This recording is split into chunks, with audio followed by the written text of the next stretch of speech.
Welcome to the show, Michael. Thank you for having me. Good to have you. Listen, I am thrilled to have you on the show today. Thank you for agreeing to come on the show. Just by way of introduction for the people listening at home, tell us a little bit about you and what you're up to. Sure.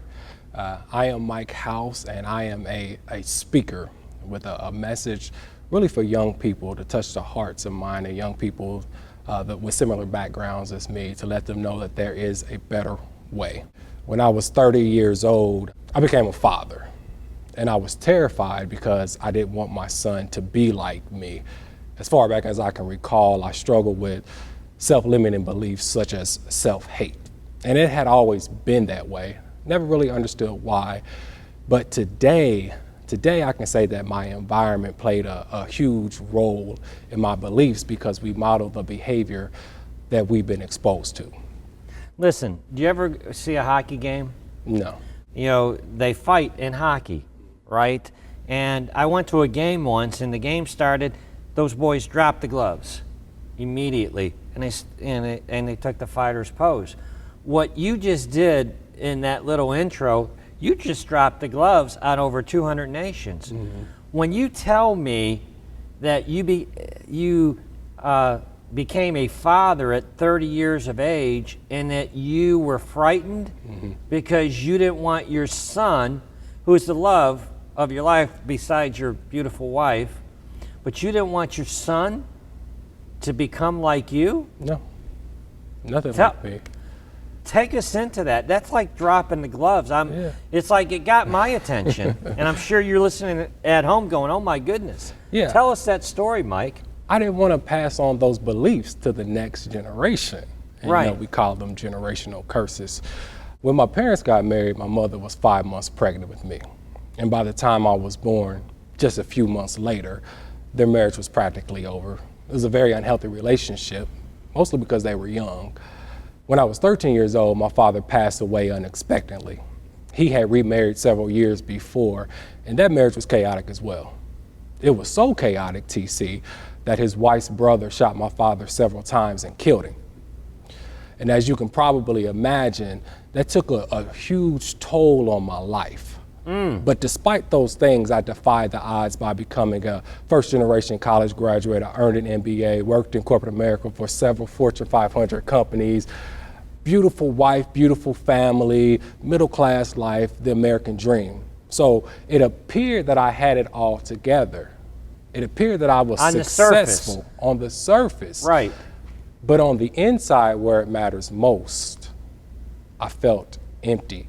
And so the achievements and the accomplishments and the accolades didn't mean much of anything at all. But things began to turn for me when my son was around 2 years old. I realized that I had to change from the inside in order to live a more meaningful life and to become a better model for my son. I could no longer be a victim to conditions and circumstances. Right. And I had to take full responsibility for my life. Right. You know, I think that in part our show, God Made Millionaire TV, I think that we are impacting young people all across 200 nations because we show them possibilities. We show the young people there is pathways out of terrible situations. And by showing real examples of this, what do you think is what was the defining moment in your life? Was it the birth of your son? Was it, what put you on this pathway of being this in-demand speaker that you are, teaching people how to break that curse, right? Of that mindset to level their lives up and to really activate their God-given dreams. What was that defining moment, Mike? Well, I became aware of what was driving my life, which were my negative thoughts mostly. Right. And I'm not just speaking from a conscious thinking perspective. I'm talking about those thoughts that are tucked away and stored in what we call our heart of hearts or our subconscious minds. Right. And that's where the beliefs, the habits, and the behaviors that we exude and practice every day reside. Right. And a quote that I love that sums that up quite nicely is by the great psychiatrist Carl Jung. And Carl Jung says, until Until you make the unconscious conscious, it will direct your life and you will call it fate. Now, I learned that through self-investment, personal growth, and development. You see, before that, I was one that absolutely hated reading. You couldn't pay me to read a book, TC. Right. But I married an educator, and Right. the two just don't go Well, hand you married in hand. up. Let's I be married clear up. about this. You married up. Your wife's in the studio, so yeah, I know you married up. Yeah. And so after 5 years of constant nagging about my lack of reading, I did like most men do, right? Right. I gave in. Right. I said, okay, I'll read. Get yourself in trouble. You Yeah. gave in. And I loved it. Right. And I continued to read. And reading is what led me to listening to speakers such as the great Les Brown, Jim Rohn, Wayne Dyer. And reading and listening to speakers became a new habit for me. And what was happening was it was literally disrupting the limiting beliefs that I carried of I am mean, evil, and negative. That was my self-talk for decades. I am mean, evil, and negative. And it transformed to, Even though you were successful, Oh, yeah. MBA, successful on the outside, you still had these negative thoughts going through your mind. for sure. But through self-investment and then learning that I am the master of my fate, I am the captain of my soul, my self-talk changed to I am successful, I am prosperous, I am one with God. So essentially what happened was I tapped into the greatest resources that we all have been given, all of us. Right. And that is our mind and our speech, because what we think and say are the causes of the conditions and the circumstances that we face in life. And through this journey Right. journey of change, I discovered my purpose in life, my mission, which is to help others reach their full potential by using my God-given gifts and talents. Oh, I love it. I love it. Mike, here's what I want you to do. You know, this show is broadcast, as you know, to over 200 nations worldwide. I believe God has anointed you and chosen you for this moment.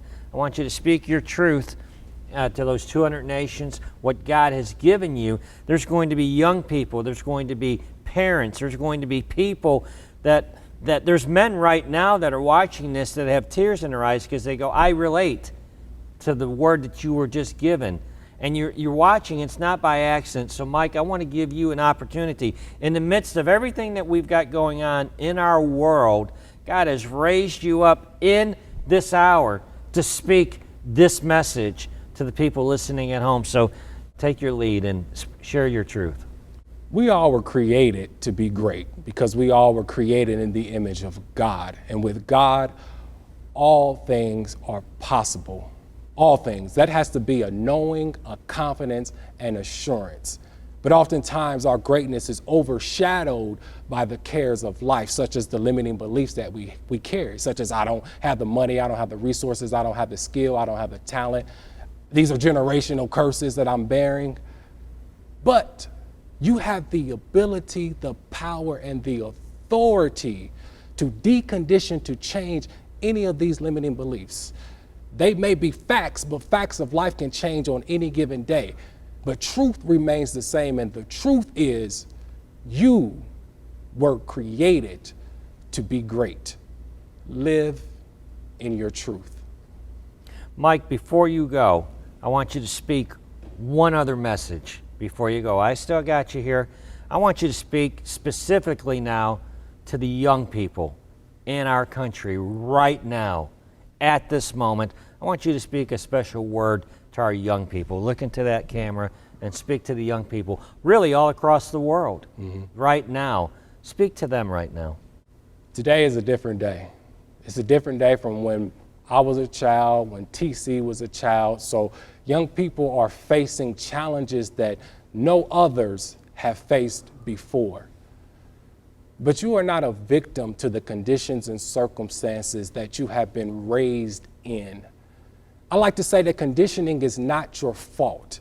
It's not your fault, but it's your responsibility to change it, because no one else can do it but you. You have to believe in yourself.